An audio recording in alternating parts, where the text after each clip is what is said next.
Amados hermanos, les saludo con la paz de nuestro Señor Jesucristo, rogando al Señor que esta oportunidad que nos concede sea de gran bendición para todos nosotros. Me gustaría que en este glorioso día del Señor usted pueda acompañarme al Evangelio según Marcos, donde estamos exponiendo la palabra los días domingos. Marcos capítulo 11, de los versículos 1 al versículo 11. Tiene un título que dice la entrada triunfal en Jerusalén. Cuando se acercaron a Jerusalén, junto a Betfagé y a Betania, frente al monte de los Olivos, Jesús envió 2 de sus discípulos y les dijo: Id a la aldea que está enfrente de vosotros, y luego que entréis en ella hallaréis un pollino atado, en el cual ningún hombre ha montado. Desatadlo y traedlo. Y si alguien os dijere: ¿por qué hacéis eso?, decid que el Señor lo necesita y que luego lo devolverá. Fueron y hallaron el pollino atado afuera a la puerta, en el recodo del camino, y lo desataron. Y uno de los que estaban allí les dijeron: ¿qué hacéis desatando el pollino? Ellos entonces les dijeron cómo Jesús había mandado, y los dejaron. Y trajeron el pollino a Jesús, y echaron sobre él sus mantos, y se sentó sobre él. También muchos tendían sus mantos por el camino, y otros cortaban ramas de los árboles y las tendían por el camino. Y los que iban delante y los que venían detrás daban voces diciendo: Hosana, bendito el que viene en el nombre del Señor. Bendito el reino de nuestro Padre David que viene. Hosana en las alturas. Y entró Jesús en Jerusalén y en el templo, y habiendo mirado alrededor todas las cosas, como ya anochecía, se fue a Betania con los 12. Oremos. Padre, al tener esta oportunidad nuevamente de acercarnos a ti, Señor, por tu palabra, te rogamos que tu divino Espíritu nos pueda guiar, Señor, en el entendimiento de tu palabra, para que los que son cristianos podamos ser edificados, Señor, y aquellos que aún no conocen el Evangelio puedan ser convertidos.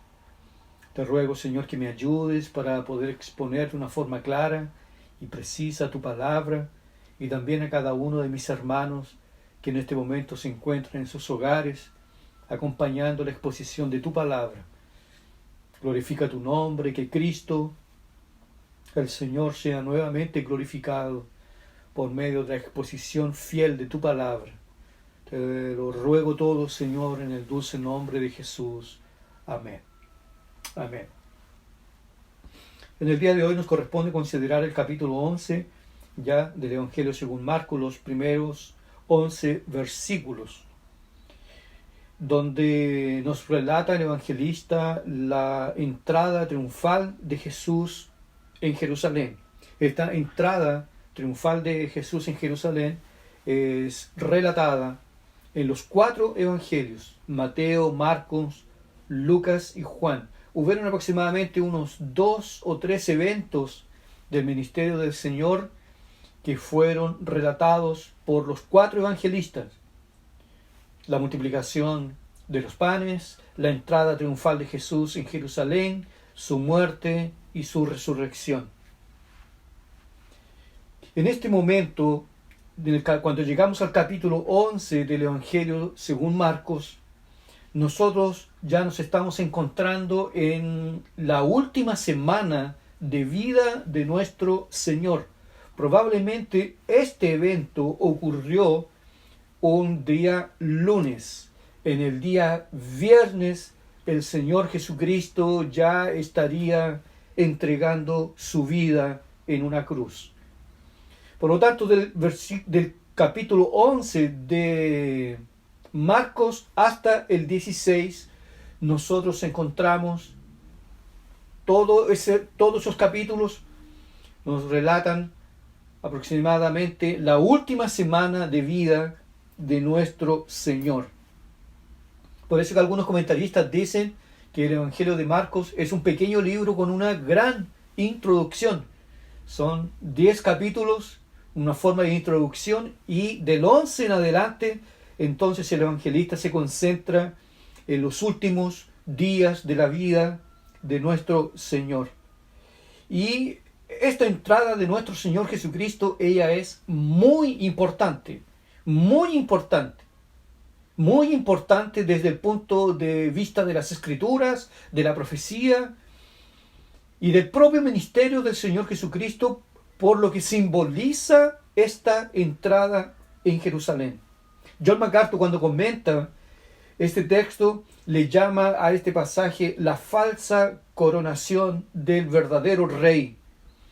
Porque MacArthur tiene razón, porque fue una coronación que estaba cercada por la ignorancia de las personas. Las personas que estaban allí no sabían realmente lo que estaba ocurriendo.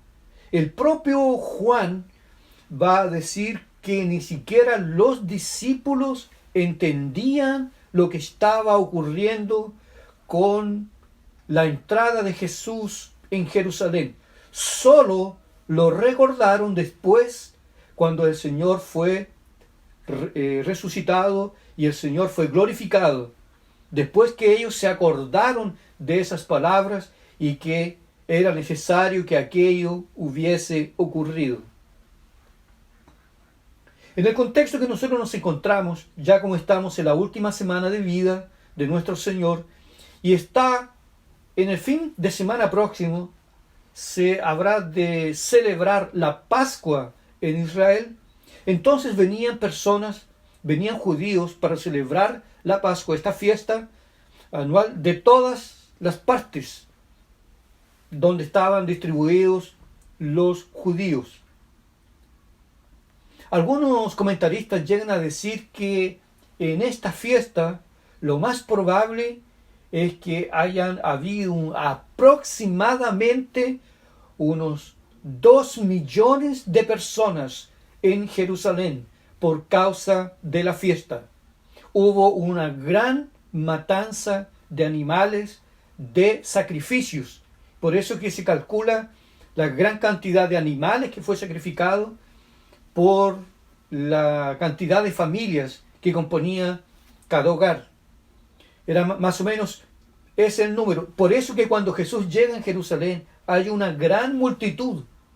Pero hay una gran multitud porque venían a la fiesta. Pero también Juan nos informa que allí había una gran multitud que estuvo presente en esta entrada triunfal porque Jesús, en la semana anterior, el Señor había resucitado a Lázaro de los muertos y le había dado la vista a 2 ciegos en las afueras de Jericó. Bartimeo era uno de ellos. Entonces Jesús había hecho 2 grandes señales extraordinarias. Lázaro ya estaba en proceso de putrefacción y el Señor lo levantó de los muertos.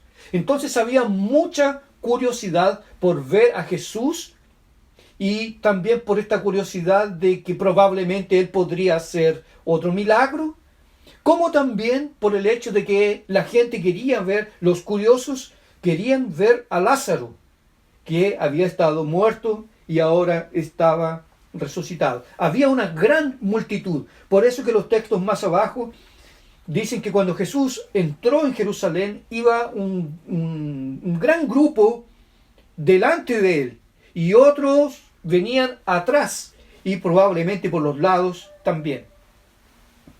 El texto empieza diciendo que cuando se acercaron a Jerusalén, desde la ciudad de Betania, donde vivían Lázaro y sus 2 hermanas, junto a Betfagé, frente al monte de los Olivos, Jesús envió a 2 de sus discípulos y les dijo que fuesen a la aldea que estaba al frente y que hallarían allí a un pollino atado, el cual ningún hombre había montado.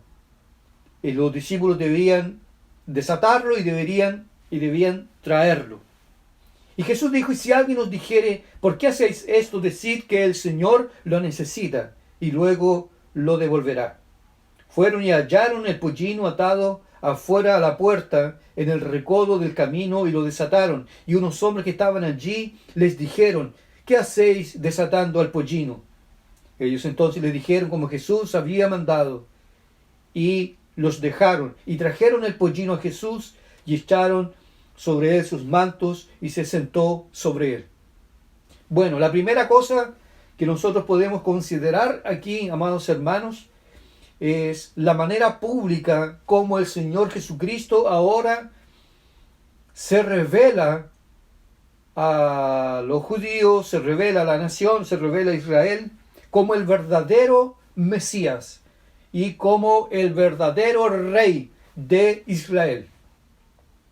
El Señor antes de esto, el Señor hizo una gran cantidad de milagros ahí cercano al lago de Galilea, específicamente en la ciudad de Capernaum. Y el Señor hizo pocos milagros fuera de aquella región y se mantuvo como en las afueras de Jerusalén.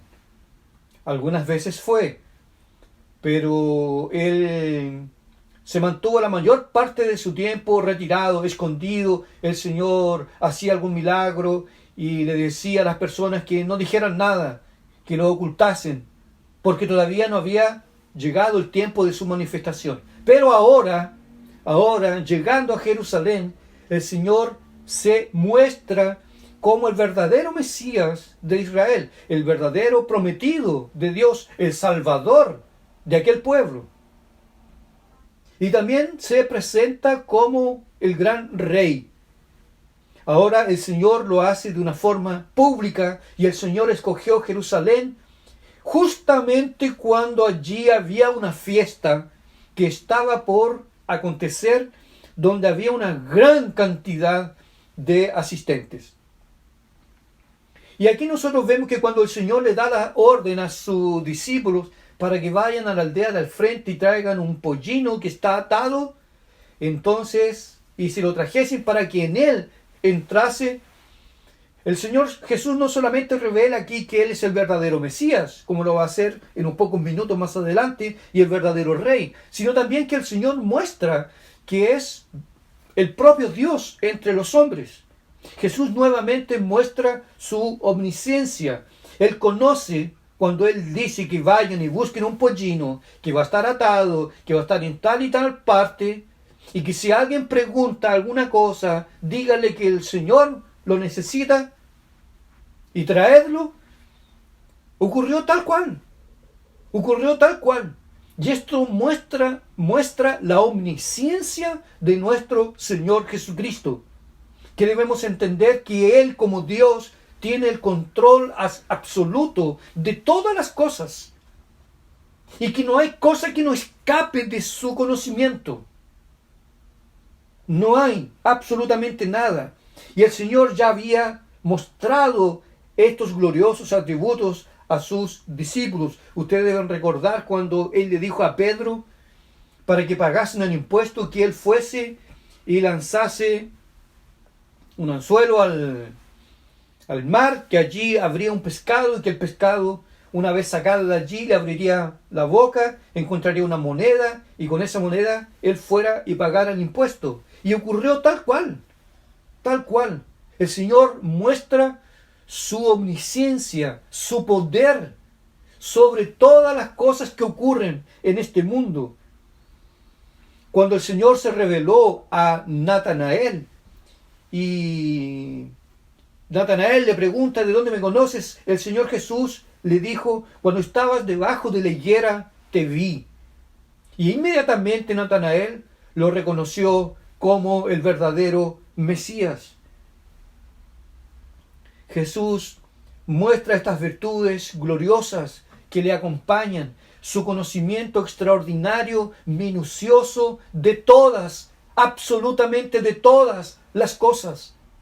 Es por eso que Él sabe lo que va a ocurrir con Él en Jerusalén. Si tiene conocimiento de cosas sencillas, de cosas pequeñas, va a tener también conocimiento exacto y perfecto de lo que le ha de ocurrir en algunos días más en aquella ciudad.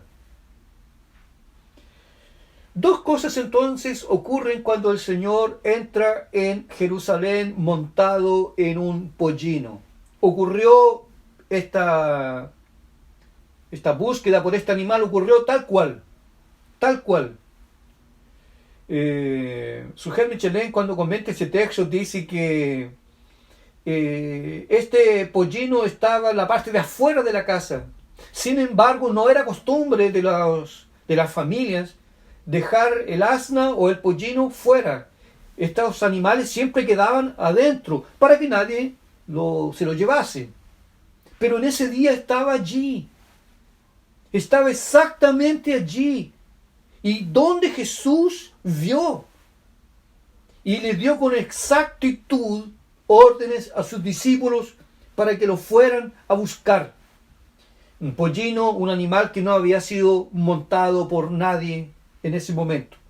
Entonces lo trajeron, los discípulos pusieron sus ropas, sus mantos sobre el animal, y entonces Jesús entra en Jerusalén.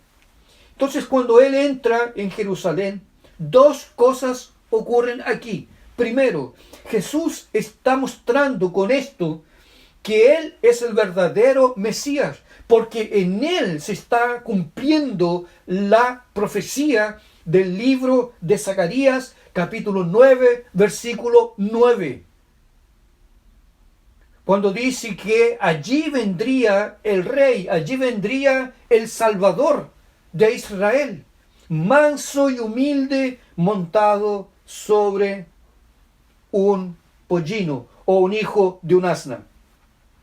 Cuando Jesús entra en Jerusalén, entonces Él muestra de una forma pública que Él es el verdadero Mesías, que no hay otro, que Él es el cumplimiento total de la promesa de Dios. Y la segunda cosa que Jesús proclama allí al entrar en Jerusalén es que Él también es un rey. Es el Rey de Israel, el verdadero Rey de Israel.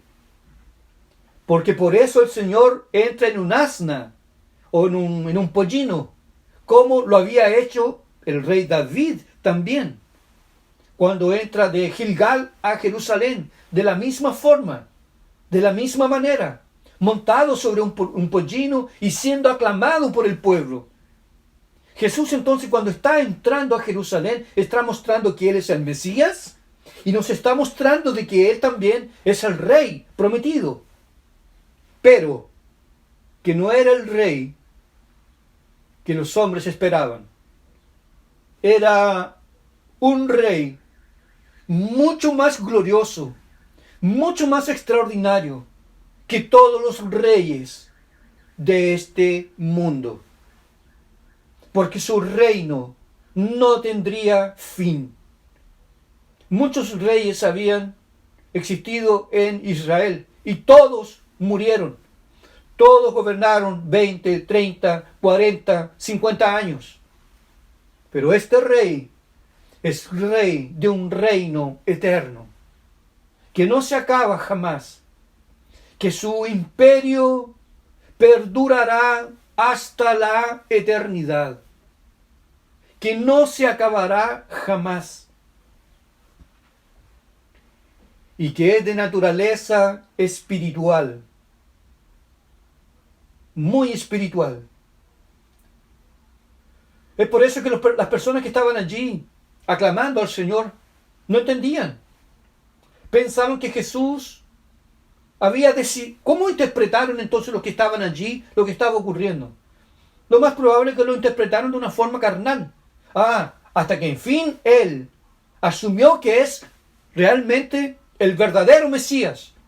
Pero el Mesías, según el concepto de los judíos, aquel que iba a destruir a los invasores de Israel, aquel que iba a implantar la prosperidad, la espada, la rectitud, su reino estaría allí en Jerusalén. se acabaría el hambre, se acabaría la guerra, se acabaría la esclavitud, se acabaría todo. Y ahora todo sería prosperidad. Los judíos entendieron entendieron este hecho de esa manera. Lo aclamaron bajo esa concepción. Él definitivamente ahora asume que es el rey y asume que es el Mesías. Lo que ellos no entienden es que Él es el rey y el Mesías, pero de una naturaleza puramente espiritual. Y como Jesús no fue lo que ellos pensaban, lo mataron. Se fueron contra Él, porque esta misma multitud que está gritando allí, Hosana, Hosana en las alturas, bendito aquel que viene en el nombre del Señor, es la misma multitud que pocos días después va a cambiar el grito por crucifícale, crucifícale, crucifícale.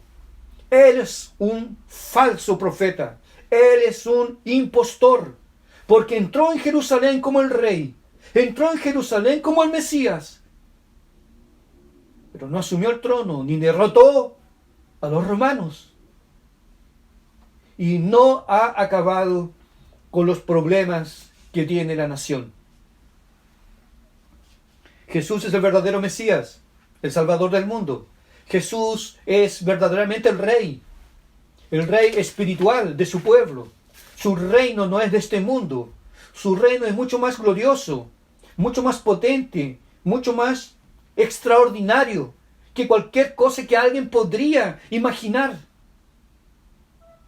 Otra cosa que nos llama la atención aquí que nosotros podemos ver en este texto, principalmente los versículos 2, 7 y 8 de este capítulo 11, es la gran humildad que posee nuestro Señor Jesucristo.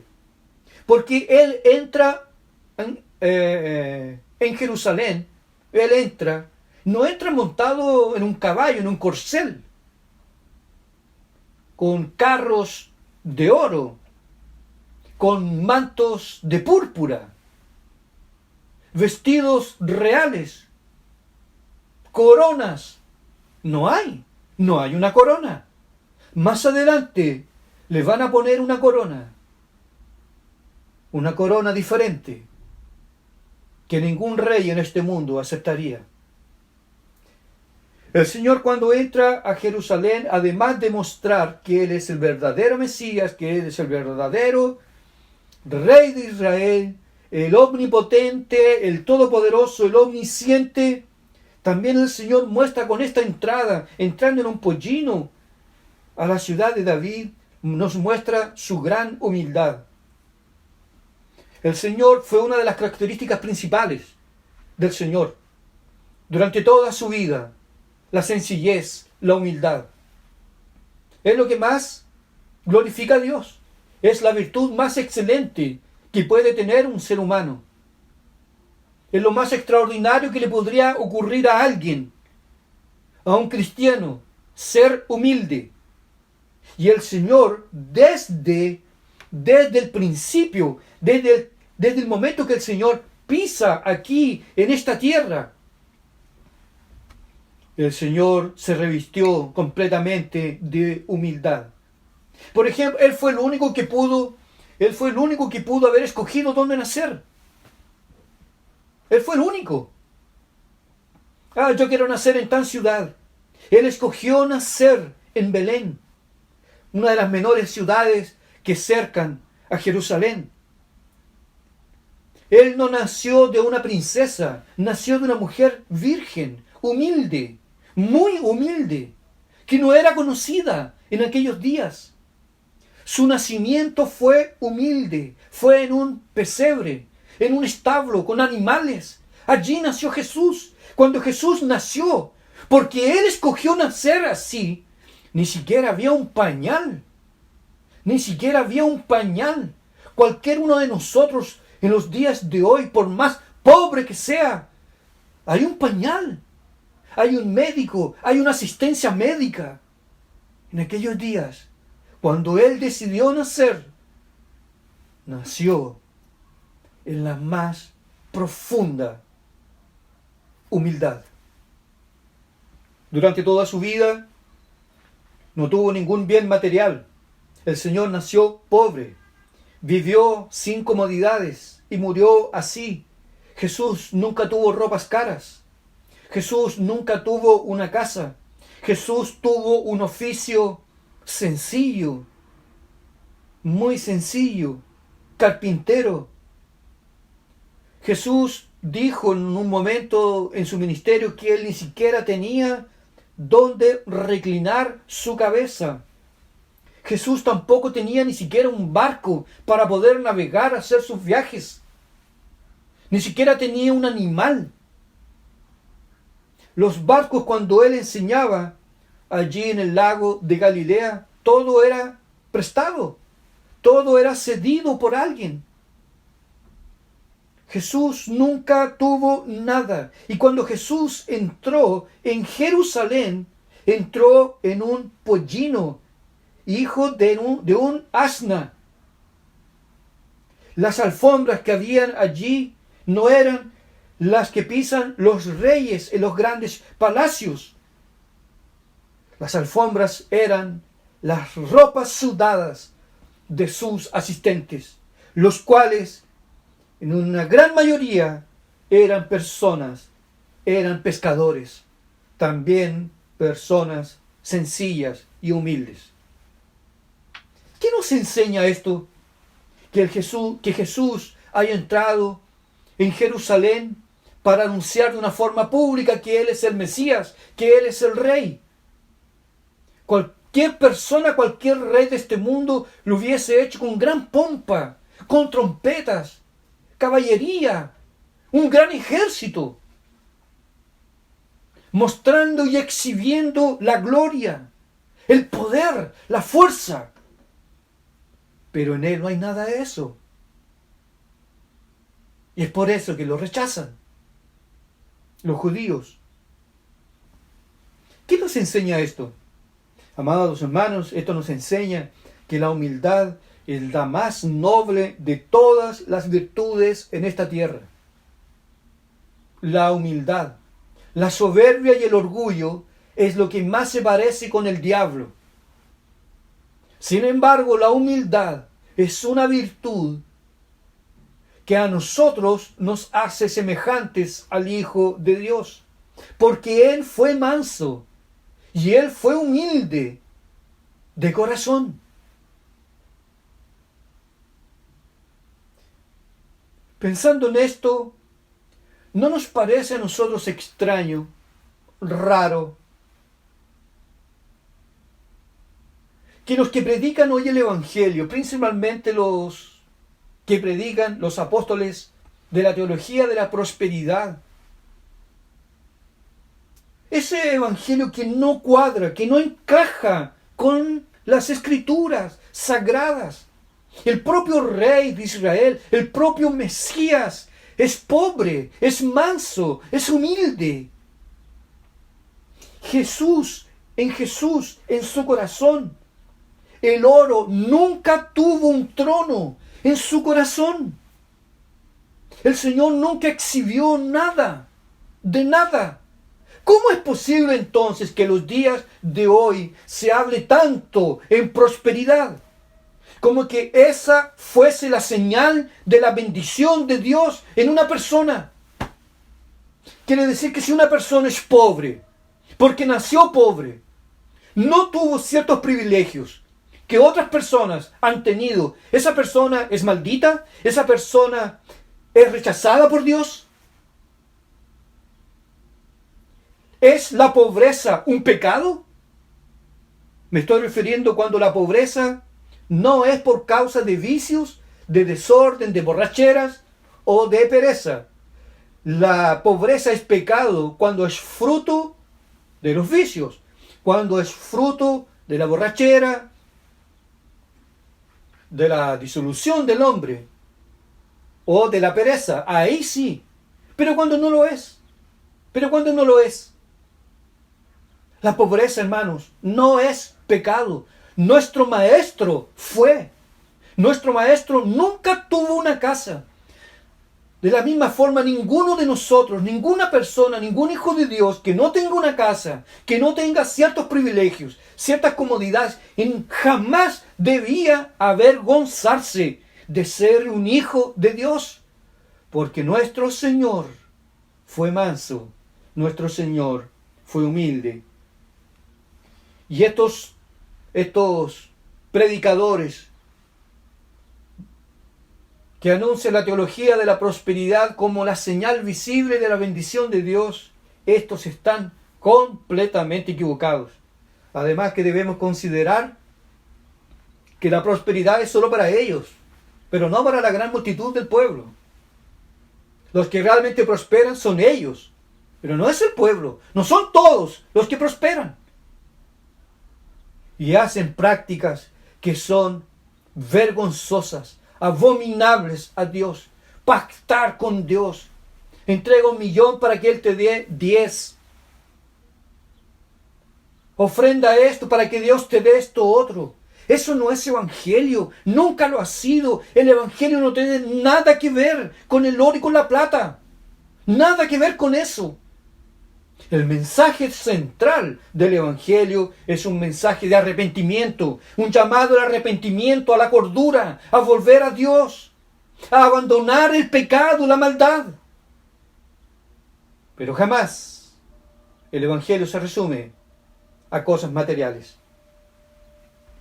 La pobreza de una persona no es pecado, jamás. Y esta gloriosa virtud de nuestro Señor Jesucristo nos habla, amados hermanos, que nosotros como cristianos, nosotros debemos tener bastante cuidado para que no nos tornemos reos del consumo y del materialismo, que son la característica de un hombre que no conoce a Dios. Es la característica del mundo. ¿Por qué la gente en esta pandemia sufre tanto? Bueno, la cosa es muy sencilla. El hombre mundano, su alegría depende de un mall. Su alegría depende de un shopping, de andar en un centro comercial, de gastar, de consumir. Pero como no pueden, entonces no se aguantan, se desesperan. Los problemas mentales que tienen los pecadores actualmente, yo creo que han crecido una enormidad. Pero el cristiano, el Hijo de Dios, no depende de esas cosas. Incluso cuando va a un mall, el cristiano humildemente puede decir que aquí está todo lo que yo no necesito para ser feliz. Porque nuestra felicidad es otra, es de otra naturaleza. Es de Dios, viene de los cielos. Nuestro Señor nos enseña aquí claramente, amados hermanos, que es importante tener una vida sencilla, humilde, carácter humilde, y que no nos dejemos gobernar jamás por las cosas de este mundo. El tercer aspecto de esta entrada triunfal de Jesús en Jerusalén tiene que ver con lo que ocurre cuando el Señor entra. El Señor entra montado en un pollino. Y entonces nos dice Marcos que empezaron la gente que iba delante del Señor y los que iban atrás, empezaron a cantar Hosana, o a gritar, a dar voces, diciendo: Hosana, bendito el que viene en el nombre del Señor, bendito el reino de nuestro padre David que viene, Hosana en las alturas. Esta expresión Hosana, que es una expresión que encontramos en el Antiguo Testamento, en el Salmo 118, versículos 25 y 26, es una expresión que quiere decir: Señor, sálvanos, ahora te rogamos. Sálvanos, Señor, te rogamos. La multitud empezó a clamar, a vociferar con estos salmos en sus labios. Muchos de los que estaban allí lo hicieron de una forma sincera, aunque la gente no estaba entendiendo lo que estaba ocurriendo. Porque lo que realmente estaba pasando es que Jesús se estaba dando a conocer como el Mesías y como el Rey de Israel. Pero las personas no entienden eso. Están pensando que Jesús se está tirando como un candidato que está asumiendo el poder. Y que de hecho Él va a acabar con los enemigos de Israel.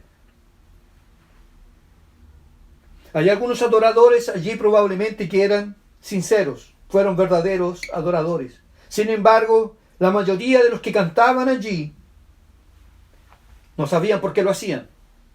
Es lo que se conoce como la psicología de masas, de influencia social. Este fenómeno tristemente se repite, probablemente en casi todos los cultos.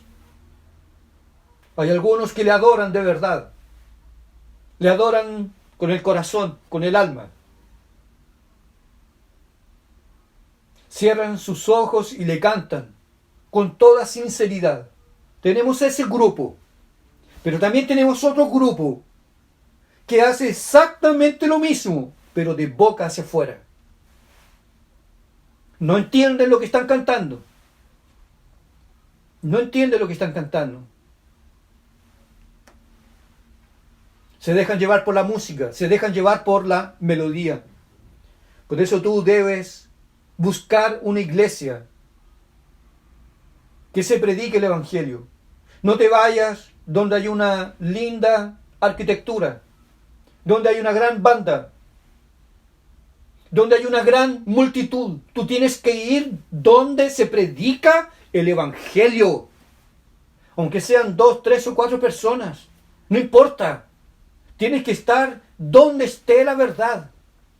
Allí había otro grupo grande que solamente lo hacía como de una forma mecánica. Completamente de una forma mecánica, probablemente de una forma folclórica. Tenían tal vez la costumbre de hacerlo. Nada más que eso. Una adoración mecánica.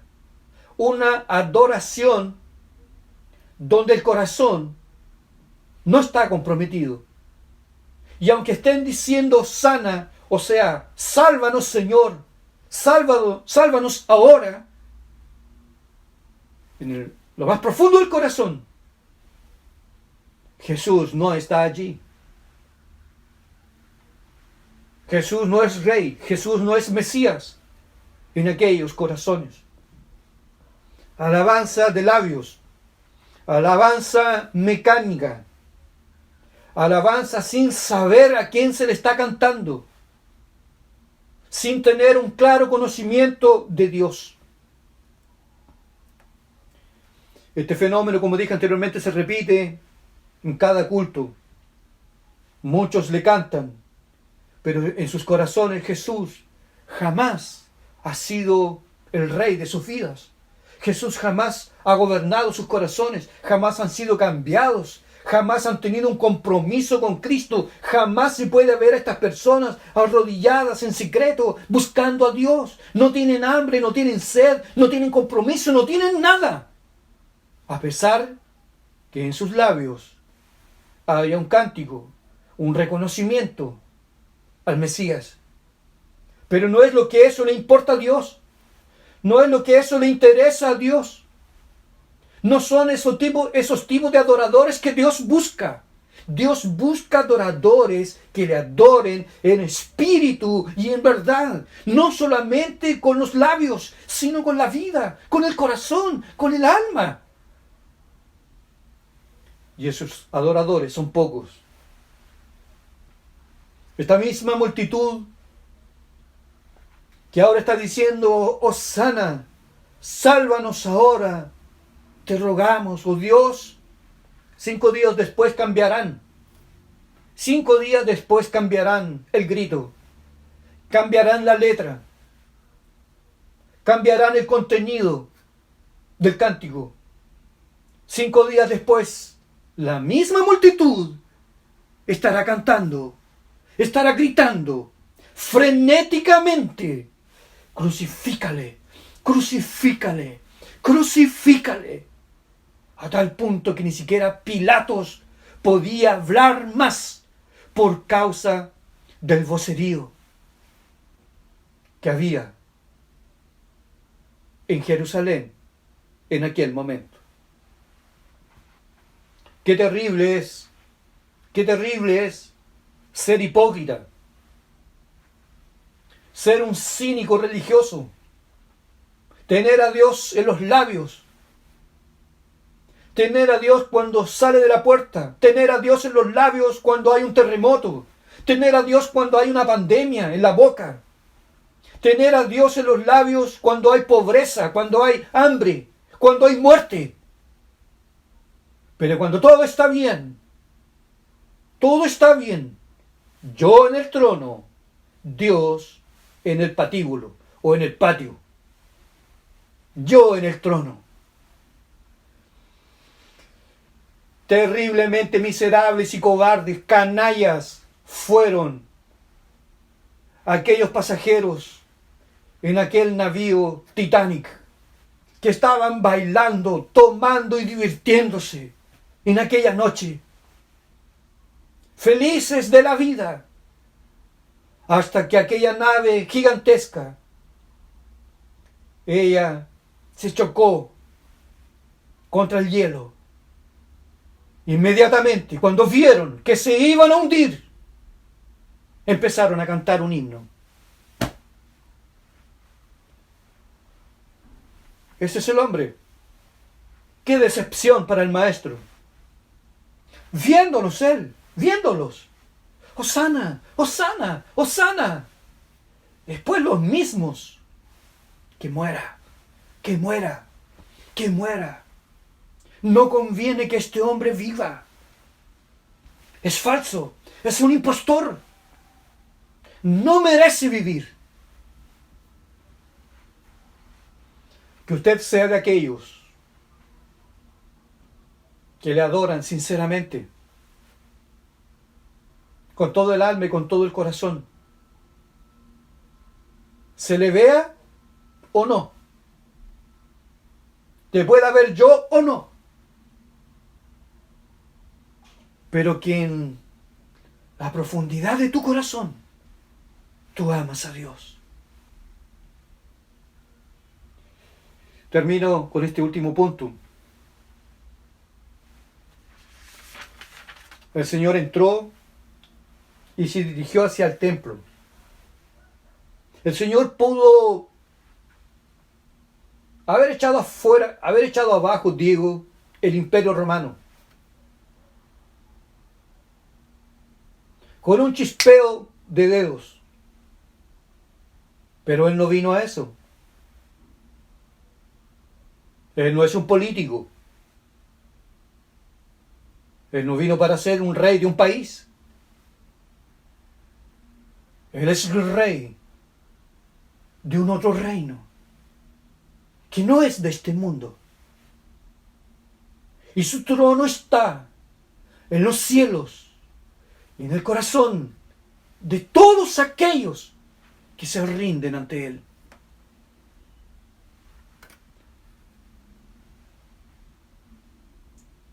Él no asumió de forma política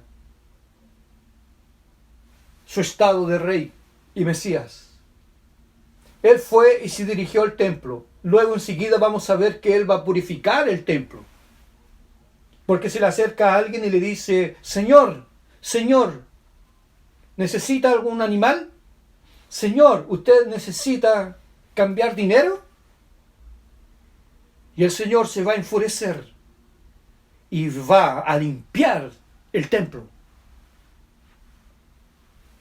Eso lo veremos en una otra oportunidad. Pero el Señor entró en Jerusalén y fue al templo. Y estuvo en el templo, y dice el texto: y habiendo mirado alrededor, todas las cosas. El Señor llegó al templo y tuvo un giro. Miró todo allí. Y nos dice Lucas que Jesús sollozó, que es la palabra griega que tenemos allí. Jesús lloró, pero Jesús empezó a sollozar. Y Jesús derramó allí sus lágrimas por Jerusalén.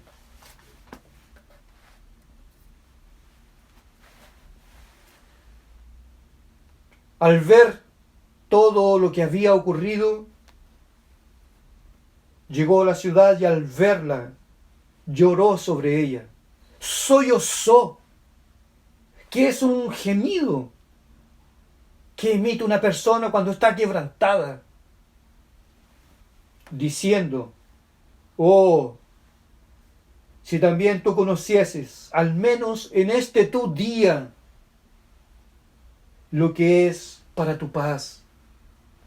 Mas ahora está encubierto de tus ojos. Y el Señor pronuncia una sentencia terrible, porque vendrán días sobre ti, cuando tus enemigos te rodearán con vallado y te sitiarán, y por todas partes te estrecharán y te derribarán a tierra y a tus hijos dentro de ti, y no dejarán en ti piedra sobre piedra. ¿Por qué?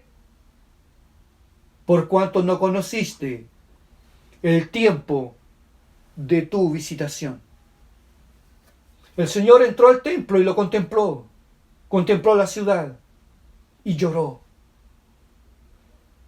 Qué trágicas son las consecuencias de la incredulidad.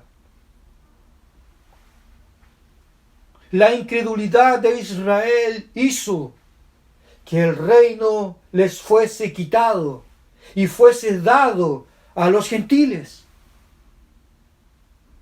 Y Jerusalén, a partir de ahí en adelante, no conocería más la paz.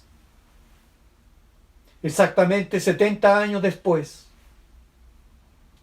Tito acabó con Jerusalén en la rebelión de los judíos contra los romanos.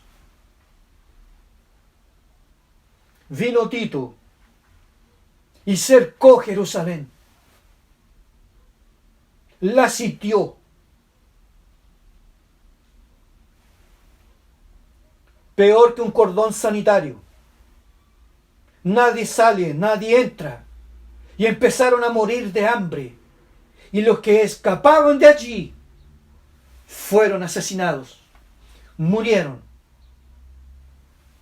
muchos judíos en aquellos días.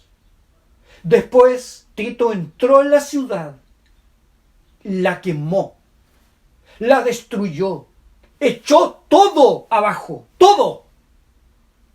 Solamente quedó en pie el muro de las lamentaciones,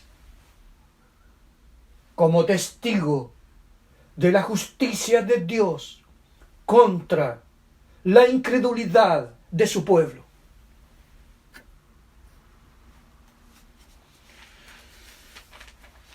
Los judíos nunca más supieron lo que es la paz, hasta hoy.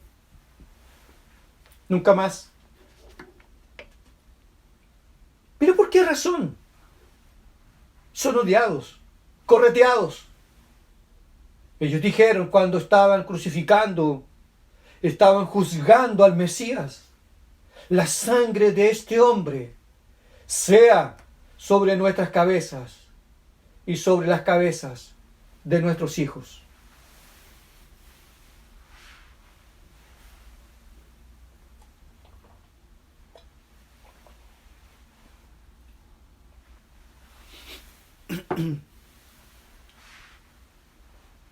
La justicia de Dios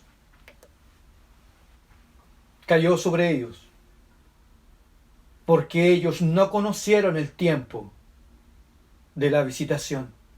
Vino Dios, vino la luz, vino el Mesías, vino el Rey, vino Dios.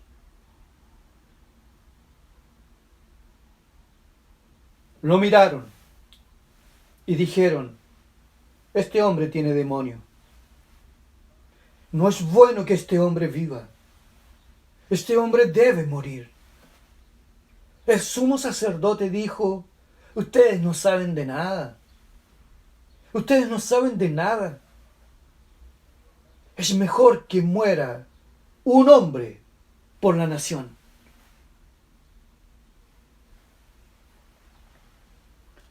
Sin saber, estaba profetizando. Quisiera terminar con algunas aplicaciones prácticas.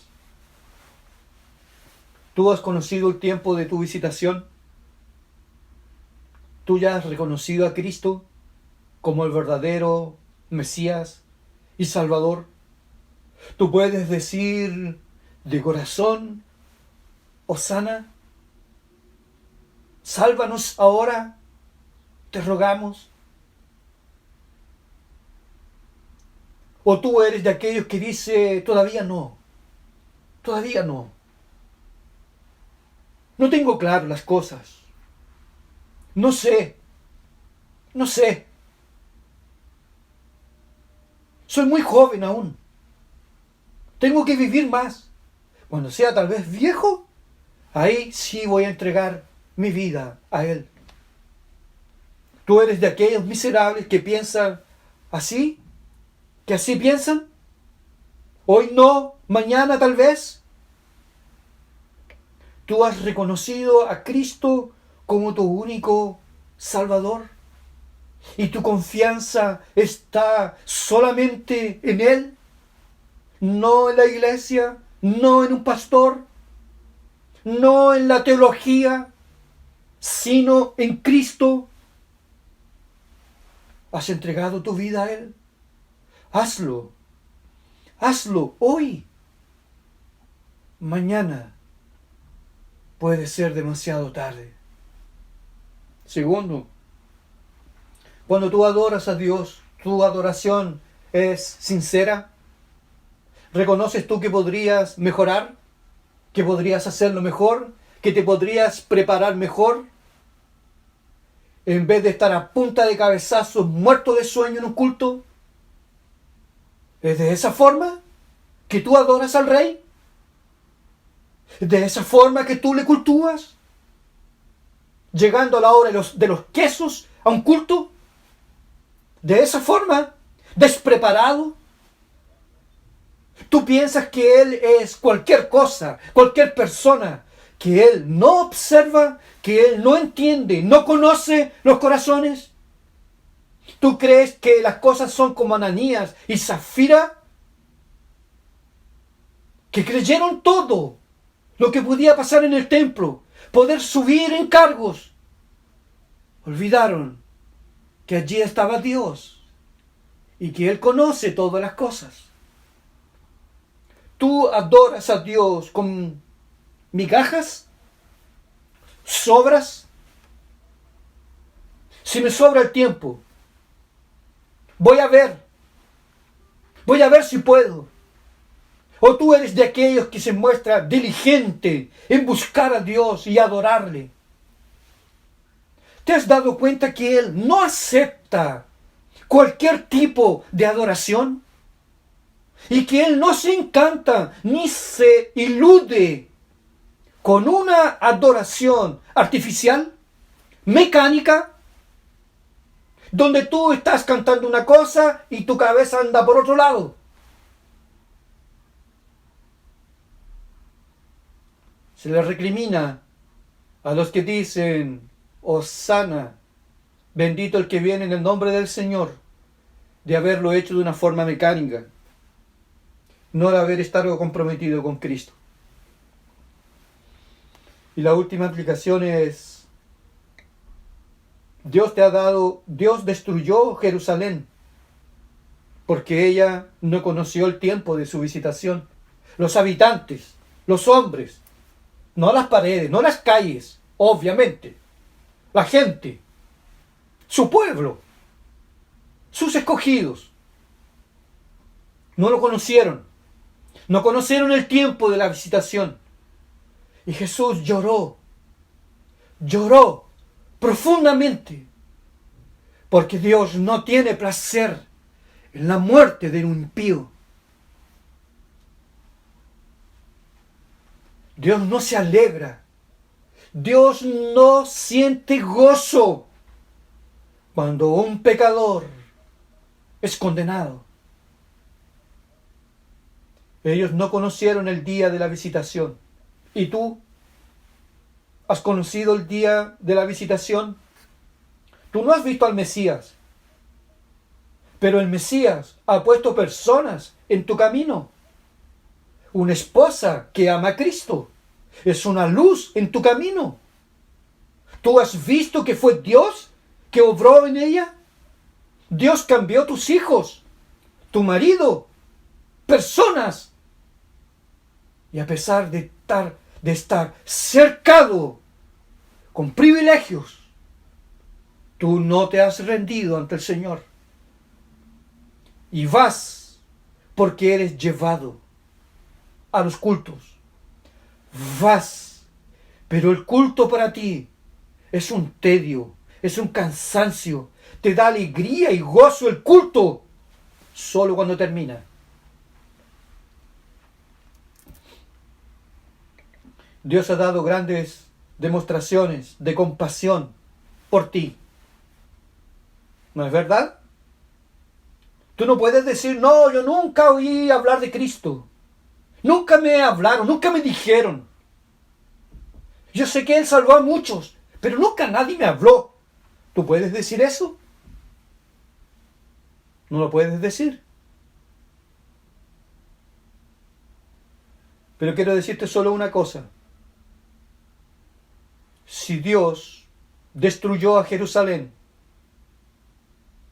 porque su Hijo amado fue rechazado, ¿tú crees que Dios va a hacer cosas diferentes contigo? ¿No va a hacer lo mismo contigo? Este rey que entró montado sobre un pollino, un día vendrá a este mundo con gran poder y gloria, montado sobre un caballo de justicia, con espada en su mano, y ejecutará venganza contra todos aquellos que le rechazaron. Es una locura postergar la reconciliación. Es una locura decir mañana, en 10 años más. Si Dios destruyó a Jerusalén por su incredulidad, Dios no hará cosa diferente contigo.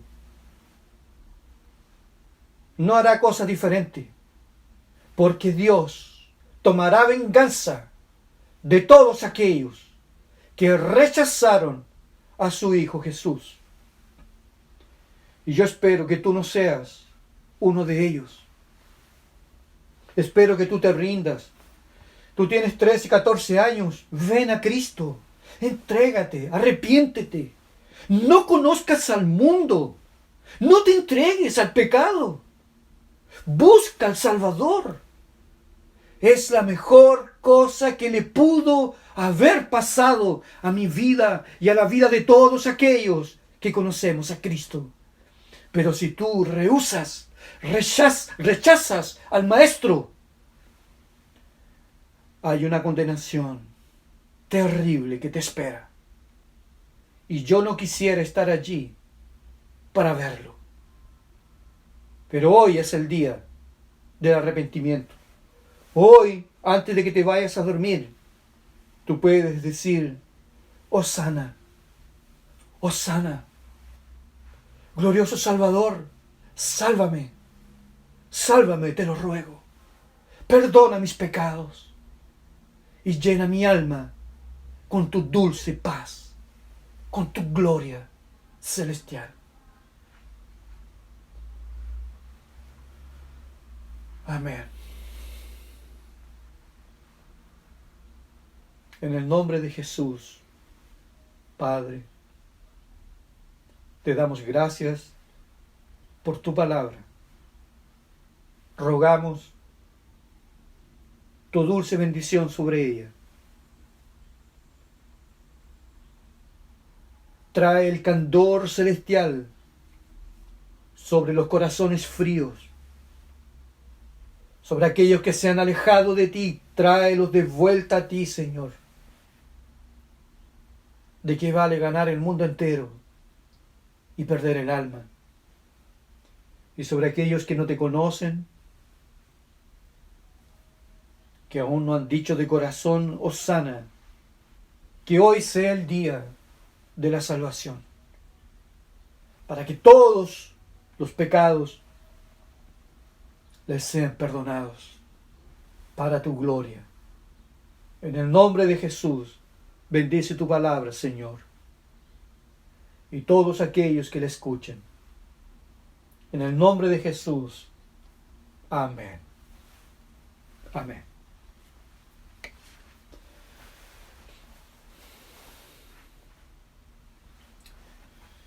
Quisiera invitarlos que todos los hermanos que siempre entregan sus ofrendas y sus diezmos los pueden hacer llegar a nuestras hermanas tesoreras en Coronel, hermana Karen, Concepción, hermana Marisa, y en San Carlos, nuestra hermana María José. También les recuerdo que hoy los niños se reúnen nuevamente para poder estudiar la palabra de Dios.